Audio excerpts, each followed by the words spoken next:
नमस्कार मित्रांनो, कसे आहात सगळे? मित्रांनो, पुन्हा एकदा 3S टॉकच्या या पॉडकास्टमध्ये आपण पुन्हा एकदा भेटतोय पंकज घरटे सरांसोबत. आपण मागच्या आणि त्याच्या एक 2-3 पॉडकास्टच्या आधी पण आपण बोललो होतो, की जेव्हा एखादा व्यक्ती उद्योग करतो, जास्तीत जास्त उद्योग म्हणजे 95% उद्योग तब्बल भारतातले तरी, जे काही बंद होतात किंवा अपयशी होतात, त्यामागचं कारण असतं वित्तीय म्हणजे फायनान्शियल मॅनेजमेंट. आणि हे फायनान्शियल मॅनेजमेंट जसं उद्योगांना पाहिजे असतं, तसंच ते व्यक्तीलासुद्धा गरजेचं असतं. आणि आपल्या फायनान्शियल मॅनेजमेंटबद्दलच्या ज्या काही कन्सेप्ट आहेत, त्या इतक्या चुकीच्या असतात, की पुढचा प्रवास मग विचारायची गरजच नाही. पंकज घरटे सरांचा फायनान्शियल मॅनेजमेंटमधला अनुभव हा खूप मोठा आहे. अनेक उद्योगांना त्यांनी आत्तापर्यंत 100 कोटींच्या घरात नेऊन बसवलं आहे आणि हजारो लोकांना रोजगार देण्यामध्ये त्यांचा खूप मोठा वाटा आहे.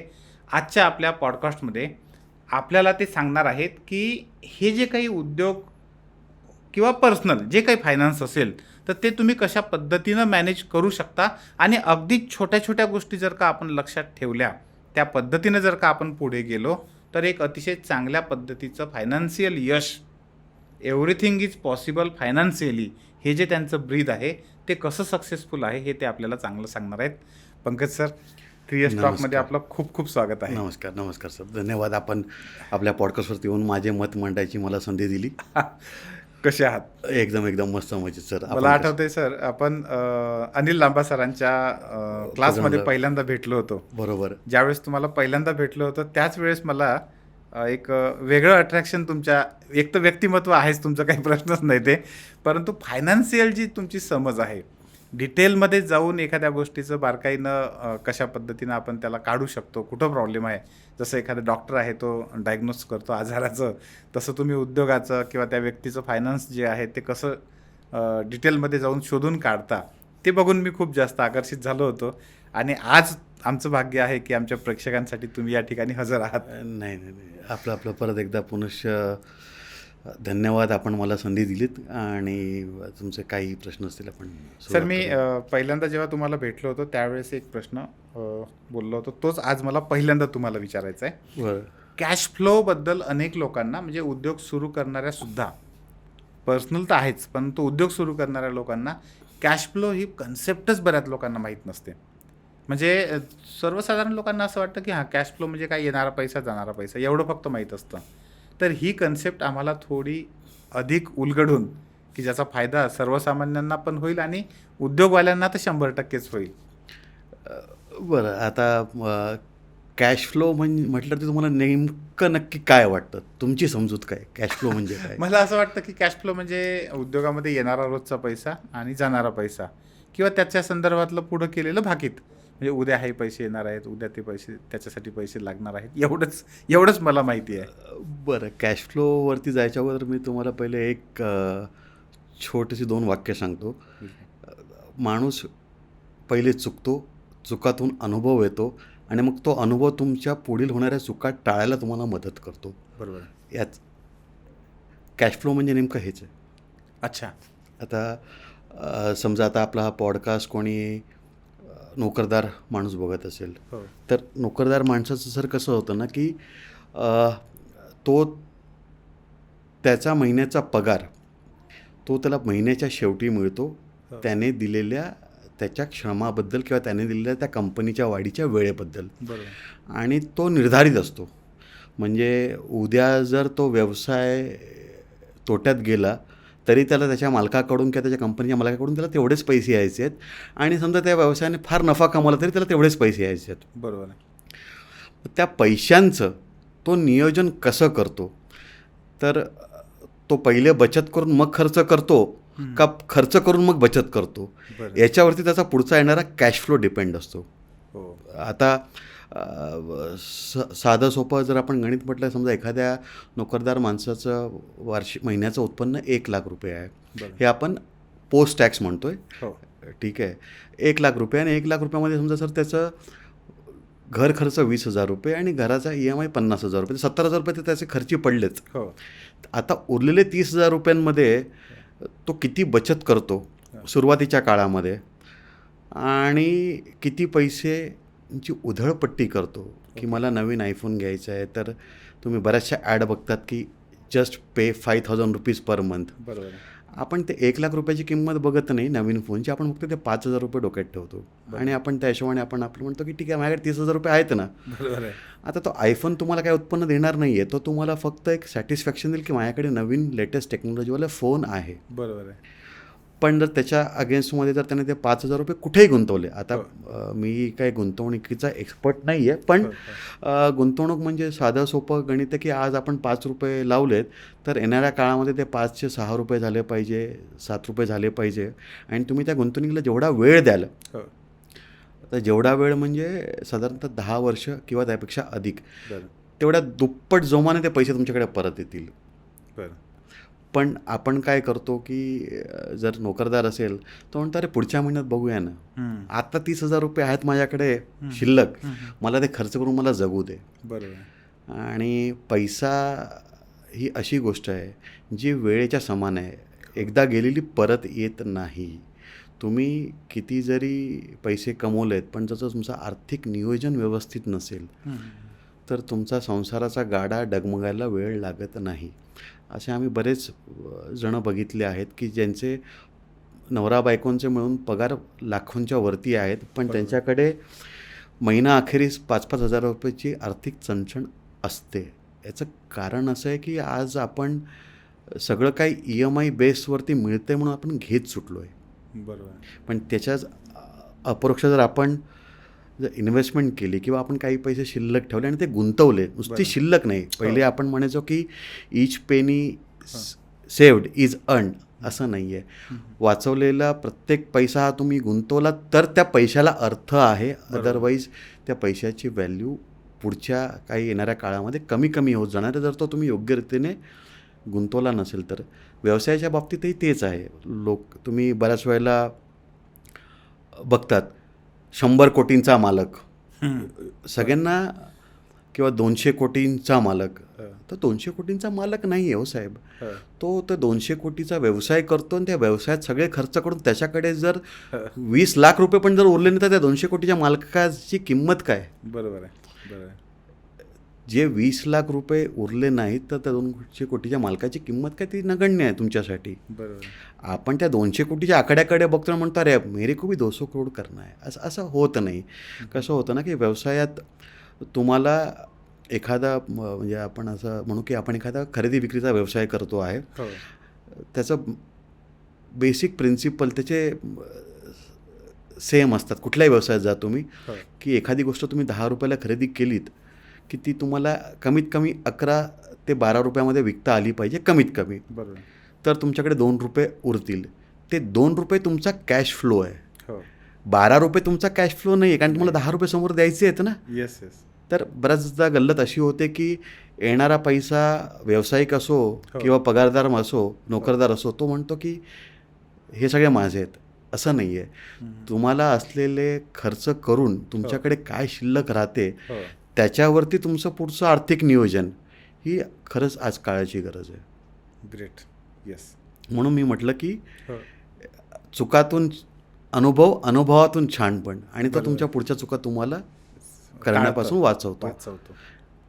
मोठं हे एक मोठं विस्डम आहे, खूप महत्त्वाचं आहे. नाही, कारण की सर मी पण काय म्हणजे आमच्या पिढीमध्ये, आमच्या कुटुंबामध्ये मी पहिला आहे की ज्याने व्यवसायाचा पाया निवडला 10 वर्ष नोकरी केल्यावरती. बरं.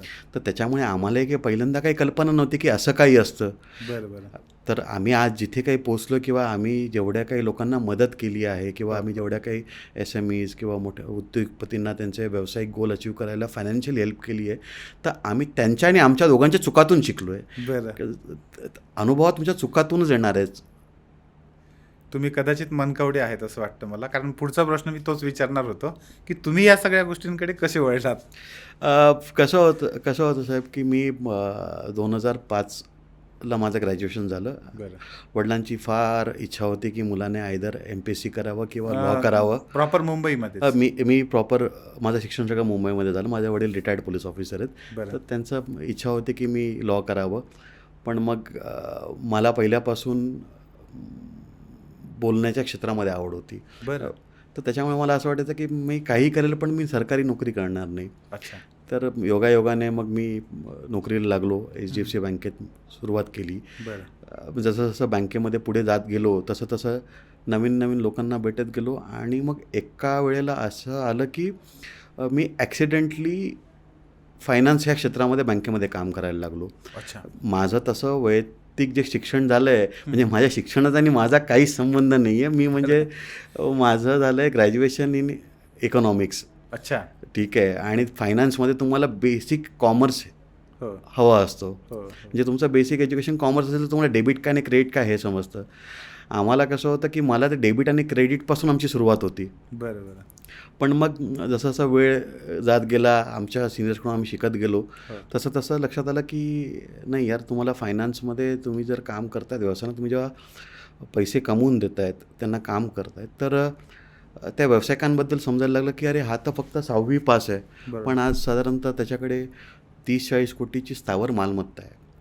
बरोबर. आणि ती मालमत्ता तो बँकेत गहाण ठेवून 50-60 कोटीचं कर्ज उचलतोय हो.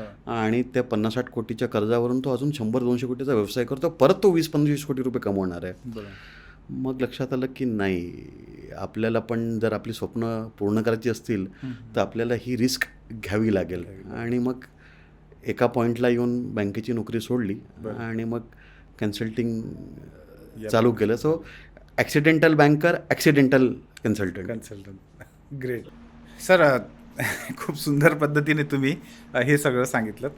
मला याच्यामध्ये सगळ्यात महत्त्वाचं हे विचारायचं आहे की जेव्हा आपण पर्सनल फायनान्स म्हणतो बरोबर. आणि एखाद्या उद्योगासाठीचं फायनान्स म्हणतो, हां जसं पर्सनल फायनान्समध्ये लोक काय करतात की आधी खर्च करतात आणि मग बचतीचा विचार करतात. बरोबर.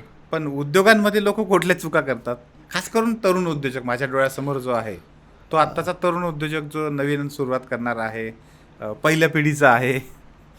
आता कसं झालं आहे सर की ह्या मोबाईलने ना फार मोठी क्रांती आणली आहे. अच्छा. ती क्रांती कसली तर तुमच्याकडे अमर्याद इन्फॉर्मेशन आहे, बरं. माहिती आहे, हो अमर्याद तुमच्याकडे स्रोत आहेत.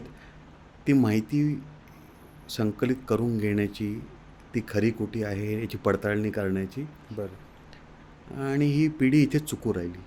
अच्छा. कारण की कसं आहे म्हणजे आपण थोडं ट्रेडिशनल उद्योगांकडे जर तुम्ही बघितलं तर हो.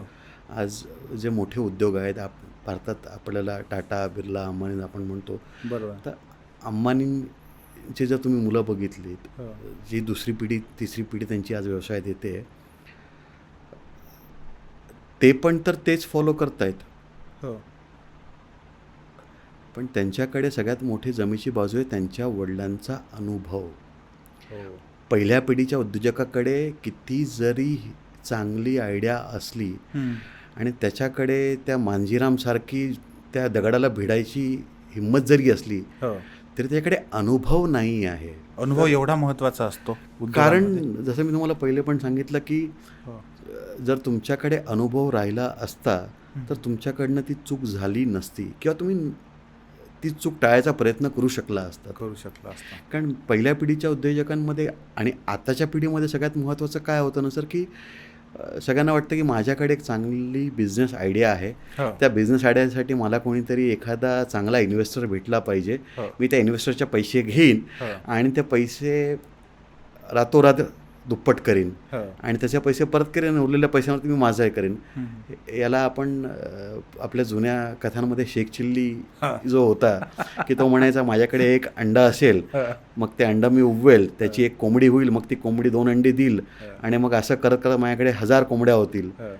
पण त्या अंड्याला उगवायला तुम्हाला काय प्रकारचं हवामान द्यावं लागेल, काय प्रकारचं पालनपोषण करावं लागेल याचा जर तुमच्याकडे अनुभव नसेल तर तुमच्याकडे 1000 अंडी असली तरी काही उपयोग नाही आहे. व्यवसायाचं पण तसंच आहे. व्यवसायाच्या गणितामध्ये जर तुम्ही बघाल तर आज कन्झ्युमर किंवा त्या व्यवसायाचा जो ग्राहक आहे त्याला त्याची जी सेवा आहे किंवा त्या वस्तूंचा जो पुरवठा आहे तो त्याला दर्जेदारच हवा आहे. कोणी तुम्हाला हे म्हणणार नाही की साहेब मी तुम्हाला 100 रुपयाची वस्तू आहे ती 110ला घेईन आणि तुम्ही मला खराब क्वालिटीची वस्तू द्या. मुळीच नाही. तो म्हणेल तुम्ही 100ची वस्तू मला 99ला कशी देऊ शकता ते सांगा, बरोबर. पण मला दर्जा मात्र 100च्याच किमतीचा हवा. किंवा त्यापेक्षा वरचा द्या. म्हणजे आज कसं आहे ना की आज कोणाला दर्जामध्ये तडजोड करायची नाही आणि व्यवसायाचा बेसिक गुणधर्मच हा आहे, मूलधर्मच हा आहे की तुम्हाला सर्वोत्तम देणे. बरोबर. तर त्याच्यामुळे आपण जर म्हटलं की नाही माझं प्रोडक्ट क्वालिटी आहे, इट इज बाय डिफॉल्ट. म्हणजे ते पहिला भाग आहे की तुमचं प्रोडक्ट बाय डिफॉल्ट चांगलं असलंच पाहिजे. बरोबर. मग दुसरं कसं होतं ना की त्याच्या संदर्भात असलेल्या बाकीच्या गोष्टी म्हणजे याच्यावरती मी तुम्हाला एक छोटंसं उदाहरण सांगतो. माझी एक क्लायंट होती, तिचं दिल्लीला बुटीक होतं. बरं. आणि जसं लग्नामध्ये आज आपण डिझायनर कपडे घालतो हो. तसं ती लेहंगा वगैरे डिझाईन करते. बरं. आता तिचं जे लेहंगा वगैरे ते साधारणतः असं आपण पकडून चला की 2 लाख रुपये किमतीने विकू शकते, पण ती त्या घडीला विकत होती साधारणतः 50-60 हजार रुपये पर लेहंगा. बरं. आणि पहिल्या जनरेशन कॉलेज संपवून एक 2-4 वर्ष अनुभव घेऊन तिने स्वतःचा व्यवसाय चालू केला. तर माझ्याकडे कोणातरी रेफरन्सने ते एका लोनसाठी आले होते की मला लोन हवं आहे.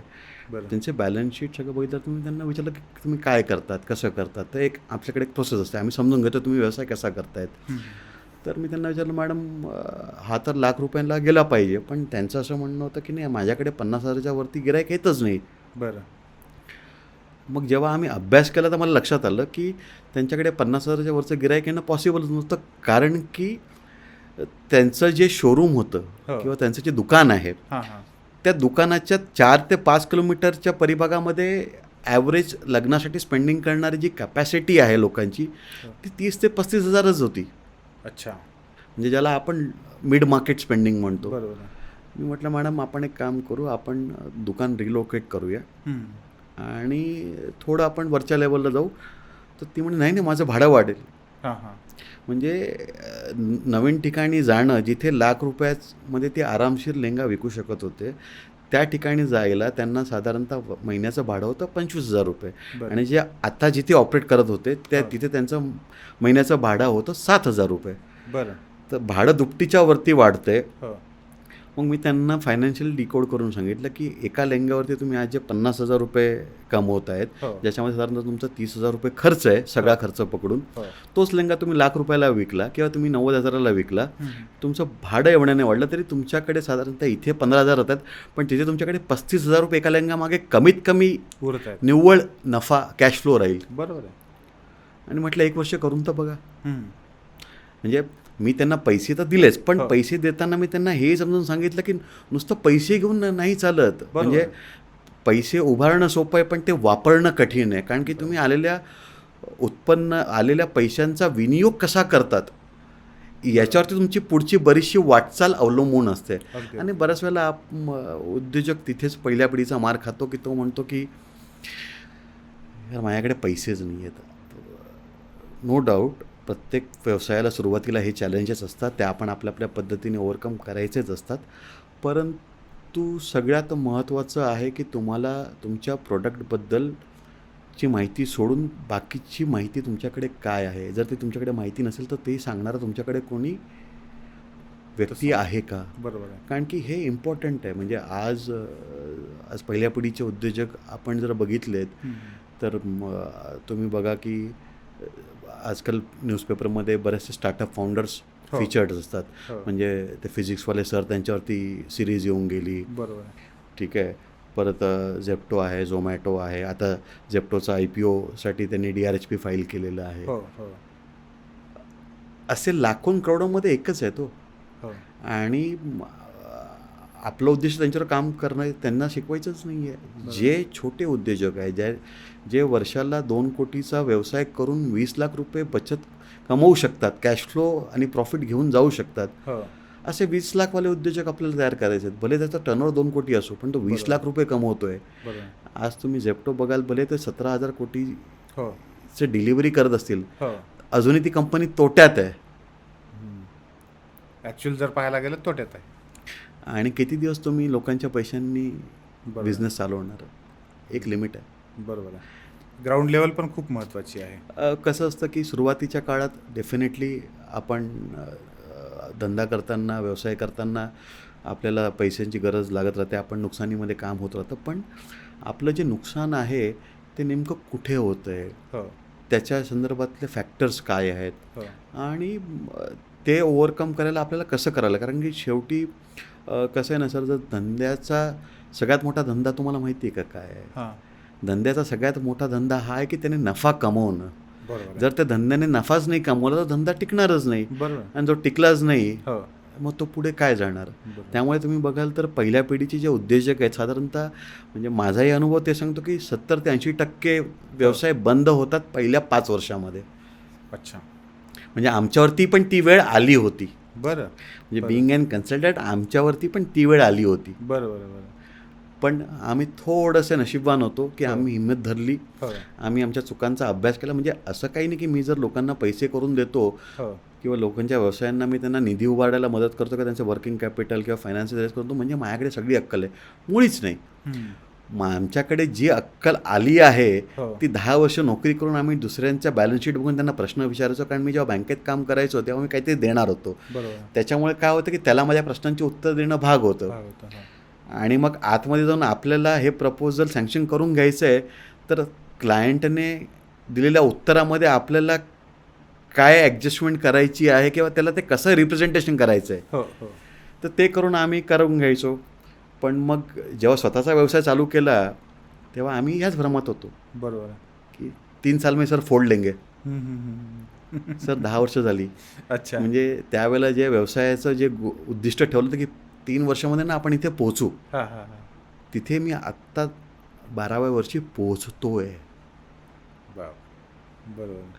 पण 12 वर्षात आम्ही पण कधी हार नाही म्हणलं, आम्ही पण चुकलो सर, असं नाही आहे. हो. म्हणजे आमच्या व्यवसायामध्ये जनरली कसं होतं ना की रिटेल फायनान्स किंवा कॉर्पोरेट फायनान्स असे वेगवेगळे ग्रुप्स आहेत किंवा असे वेगवेगळे भाग आहेत की, हम्म. तर आम्ही पण एकोणीकडे माझ्याकडे 70 जणांचा स्टाफ होता, जिथे आम्ही retail home loans, personal loans, business loan करत होतो. पण आमच्या काही व्यावसायिक चुका झाल्या तर म्हणजे सगळ्यात प्रॉफिटेबल असणारा बिझनेस आमचा लॉसमध्ये चालत होता. बरं. आणि एक वेळ अशी आली की आम्हाला ते पूर्ण डिव्हिजन बंद करावी लागली. बरं. पण मग मग त्याच्यात झालेला जो नुकसान होता, जो लॉस होता, तो आम्ही कॉर्पोरेट डिव्हिजनमधून भरून काढला. अच्छा. पण मग आम्ही पण आमचं विश्लेषण केलं की आम्ही कुठे चुकलो, हो आणि त्या चुकातून शहाणपण अनुभव घेतला हो. आणि तो अनुभव दुसऱ्या ठिकाणी कामाला लावला आणि बरं चुकलो नाही. बरोबर आहे. कारण सगळ्यात आपण काय म्हणतो ना सर, सगळ्यात त्रासदायक गोष्ट काय असते ना, स्वतःच्या चुकांचा लेखाजोखा मांडणे. कारण आपण त्या आरशात बघून स्वतःलाच फसवत असतो. बरोबर आहे. ज्याशी तुम्ही ते फसवणं बंद कराल हो. त्याशी तुमचा व्यवसाय नफ्यातून अजून नफ्यात जाईल, तोट्यातून नफ्यात येईल. बरोबर आहे. पण त्याला सायकल आहे, हो ते एकाच रात्रीत होत नाही. नाही. आणि ही कंटिन्युअस प्रोसेस आहे. म्हणजे कसं असतं ना सर की बरेच जण, म्हणजे सगळ्यांना व्यवसायातलं दिग्गज व्हायचं आहे. पहिल्या पिढीतल्या उद्योजकांना विशेषतः 10 वर्षात त्यांना 1000 कोटीचा हो टर्नओव्हर करायचा आहे आणि त्यांना कंपनी अशा स्तराला घेऊन जायची की जिकडे त्यांना कॉम्पिटिशनला कोणीच नाही. बरोबर आहे. पण त्यांना हे लक्षात घ्यावं लागेल की जगात तुम्ही कुठलाही स्पोर्ट्स बघा हो किंवा कुठलाही असा मेगा इव्हेंट बघा, ज्या इव्हेंटमध्ये जो नंबर 1ला आलेला असतो, म्हणजे जसं सगळ्यात चांगला जलतरणपटू मायकल फेल्प, हो ज्याने ऑलिम्पिकमध्ये सगळ्यात जास्त सुवर्णपदकं जिंकलेली आहेत, बरोबर आहे. त्याची प्रॅक्टिस दररोज 18 तास त्या स्विमिंग पूलमध्ये असायची. हो ती 18 तास प्रॅक्टिस 365 दिवस हो विदाऊट अॅन हॉलिडे हो जर तुमची करायची तयारी असेल हो. आणि तीही कालमर्यादा निश्चित न ठेवता, हम्म. तर मग तुम्ही यशस्वी होऊ शकता. 1 नंबरवर जाऊ शकता. अन्यथा जर तुम्ही म्हणाल मी 3 वर्ष करून बघेल, हो नाही. कारण की कुठल्याही क्षेत्रामध्ये, मग ते पर्सनल फायनान्स असो किंवा व्यवसाय असो, यशाला शॉर्टकट नाही. नाही आहे. बरोबर आहे. सर एक उदाहरण तुम्हाला म्हणजे सांगतोय की समजा रमेश नावाचा एखादा उद्योजक आहे, खूप चांगल्या पद्धतीने त्याने त्याच्याकडे खूप चांगली आयडिया आहे, छोटंसं काहीतरी सुरू केलं किंवा करणार आहे आणि त्याला माहिती आहे आता आपल्याला पैसे लागणार आहेत आणि शासनाच्या खूप साऱ्या वेगवेगळ्या योजना आहेत, बँक कर्ज देते, तो बँकेकडे जातो. 100 पैकी 99 लोकांना अनुभव येतो की बँक त्याला निराश करते, पैसे देत नाहीत. मला इथं आता तुम्हाला इतक्या वर्षाचा म्हणजे जवळजवळ 12 वर्षाचा हा अनुभव आहे स्वतःचा याचा, आणि 10 वर्ष तुम्ही टेबलच्या त्या बाजूला पण होतात. बरोबर म्हणजे 22 वर्षाचा तुम्हाला अनुभव आहे. बरोबर. तर एखादा व्यक्ती जेव्हा बँकेकडे उद्योगासाठी काम करण्यासाठी, एखादा काहीतरी धंदा सुरू करण्यासाठी कर्ज मागायला जातो, तेव्हा बँक नेमकं काय पाहते? की त्याची आयडिया किती ताकदवान आहे, त्याची करण्याची क्षमता आहे, जिद्द आहे का, हे पाहते? किंवा पुन्हा काय पाहते? म्हणजे असं बँकेचा दृष्टिकोन काय? आता तुम्ही बँकर म्हणून मला ते कसं असतं ना सर, की हां. सगळ्यात पहिले बँक म्हणजे नेमकं काय हे तर समजून घ्या. ओके. बँक म्हणजे तुमच्या लेखी काय? तुम्हाला काय वाटतं बँक म्हणजे काय असेल? आता समजा मी कर्ज मागणारा असेल, तर कर्ज देणारी बँक समजा, बँकेकडून सर पैसा कुठून येतो? ठेवीदारांकडून असेल तर ठेवीदार कोण आहेत? आपल्यासारखे लोक. तुम्ही आणि आम्हीच आहेत. हो, हो. बँक म्हणजे ना हो. विश्वासाचं एक प्रतीक आहे सगळ्यात पहिले, अच्छा. की जिथे तुम्ही तुमचे पैसे, तुमची आयुष्यभराची जमापुंजी असेल किंवा तुमचा आलेला नफा असेल, पण तुम्ही बँकेत जाऊन ठेवतात. बँकेची सगळ्यात मोठी जबाबदारी काय आहे, की दिलेला पैसा व्याजासकट हो. सांगितलेल्या वेळी परत आला पाहिजे. ओके. हे बँकेचं सगळ्यात पहिले कोर प्रिन्सिपल आहे. ओके. कारण की ते ठेवीदारांप्रती त्यांची एक हो. रिस्पॉन्सिबिलिटी आहे, हो. एक जबाबदारी आहे. आता व्यावसायिकांचं कसं होतं ना, की आपण जातो गुगलवरती बघतो की हे शासनाचं ही आपल्याकडे योजना आहे आणि या योजनेमध्ये आपण पात्र आहेत. कशामुळे? की बाबा समजा मी आर्थिक दुर्बल मागास गटात आहे किंवा नसलो तरी मला ओपन कॅटेगरीमध्ये ही स्कीम आहे. 10 लाखापर्यंत विनातारण आहे. हो, 10 लाखापर्यंत विनातारण आहे ना, पण मग त्याच्यात जी अट सांगितली नाही ती ही आहे की 10 लाख तुम्ही परत पण केले पाहिजे ना. हो. म्हणजे नाहीतर मग काय तुम्ही लाडका भाऊ योजनेसारखे होऊन जाल. हो. बरं. तर तुम्ही जेव्हा बँकेत जातात तर तुम्ही सगळी तयारी करतात, पण तुम्ही सगळ्यात महत्त्वाची तयारी करत नाहीत, सगळं चांगलं कसं होईल. बरोबर. तुम्ही जो आर्थिक ताळेबंद बँकेला सांगता की मी 3 वर्षात हे करेन, पण समजा 3 वर्षात ते नाही झालं, किंवा आपण जे जनरली कसं होतं ना, की व्यावसायिक जेव्हा व्यवसाय करतो, म्हणजे आता त्यात समजा की तुम्ही एखादा खरेदी विक्रीचा व्यवसाय करणार आहात, तर खरेदी विक्रीचा व्यवसाय करण्यामध्ये तुमचं ट्रेडिंग आहे समजा. म्हणजे हो. तुम्ही काहीच करत नाही, तुम्ही 10 रुपयाची वस्तू घेतली आणि ती 11 रुपयाला विकली. हो. मग आता ती 11 रुपयाला तुम्ही विकल्यावरती तुमच्याकडे 11 रुपये आले, 1 रुपया आला की 10 रुपये आले. हां. आपण म्हणतो माझ्याकडे 11 रुपये आले, हो. तुमच्याकडे 1च रुपया आला. कारण की 10 रुपये तुम्ही ज्याच्याकडनं वस्तू आणली तुम्हाला त्याला द्यायचंच आहेत ना. बरोबर आहे.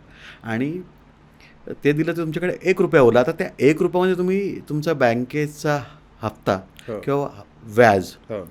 तुमच्या व्यवसायाचे असलेले इतर खर्च, हो. परत तुम्ही तुमच्या व्यवसायात स्वतःला नोकरी देत आहेत, बरोबर आहे. तर तुमचाही पगार हो.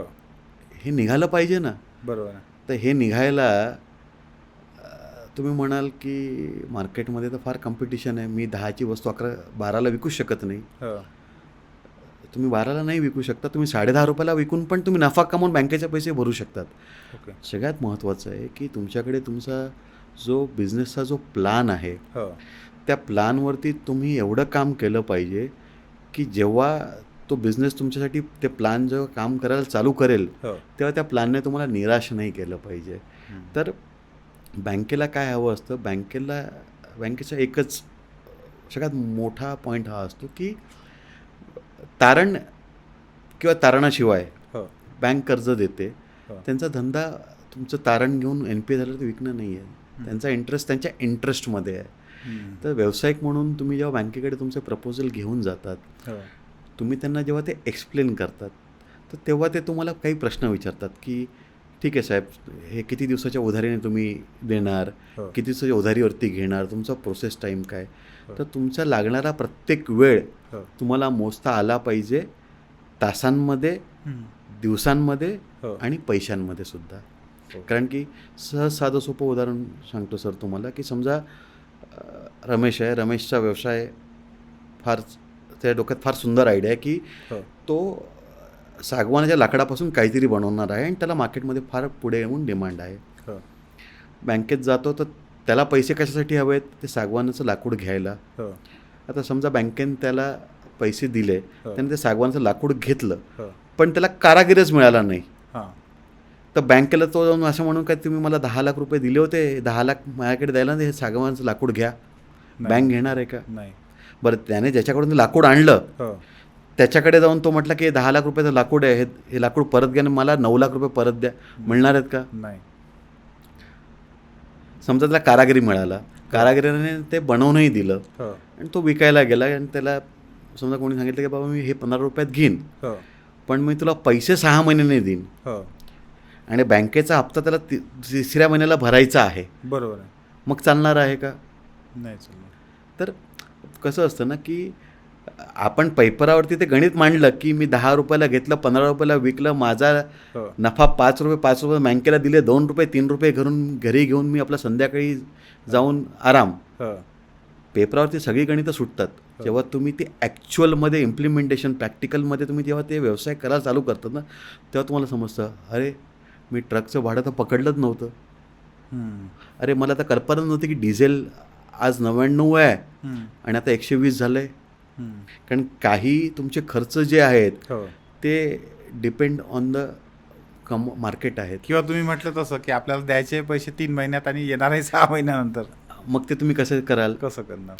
बरोबर आहे. आणि बऱ्याच वेळेला असं होतं ना सर की जेवढा अडाणी माणूस चुका करत नाही ना व्यवसायामध्ये, हो. तेवढा शिकलेला माणूस करतो. म्हणजे हे अच्छा. आम्ही बघितलेलं आहे बरं. की जेवढं म्हणजे पहिल्या पिढीचे डेफिनेटली आता बरेच दुसऱ्या तिसऱ्या चौथ्या पिढ्या MBA इकॉनॉमिक्स वगैरे सब्जेक्ट शिकून ते येतात आणि ते करतात आणि ते खरंच चांगलं करतात. पण पहिल्या पिढीचा जर उद्योजक बघितला ना, तो जेवढा कमी शिकलेला होता ना तो तेवढा जास्त सक्सेसफुल आहे. अच्छा.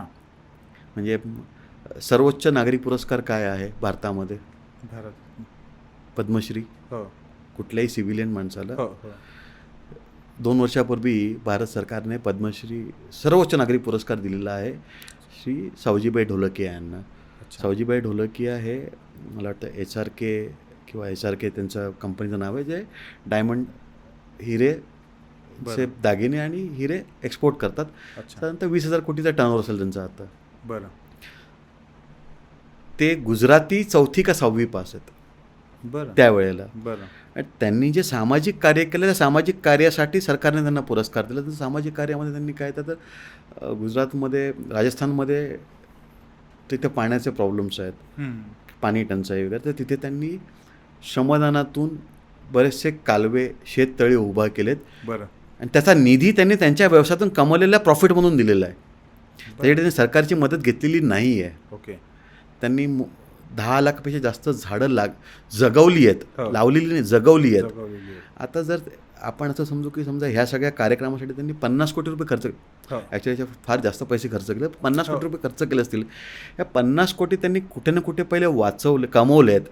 नफा हो. त्यांनी त्याच्यातून त्यांनी हे पैसे समाजकार्याला खर्च केले.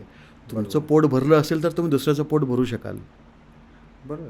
म्हणून मी पहिले सांगितलं होतं की धंद्याचा धंदा हो. नफा कमवणं आहे, नफा कमवणं. धंदे का धंदा प्रॉफिट आहे. लोकसेवा जनसेवा हे तुम्ही नंतरचा पहिले भाग तुमचं आहे. पोट भरा हो. आणि मग तुम्ही दुसऱ्यांचं पोट भरायला निघा. म्हणजे बँकेकडे जेव्हा एखादा व्यक्ती जातो तेव्हा बँक पहिल्यांदा हे पाहते की हा खराच प्रॉफिट मिळवणार आहे का. कसं होतं सर की हो. जेव्हा ती तुमची सगळी योजना कागदावरती आहे. हो. आता तुम्ही म्हणा तुम्ही उद्या व्यवसाय चालू करणार आहे, हो. ते म्हणते नाही हा चालू करणार आहे ना,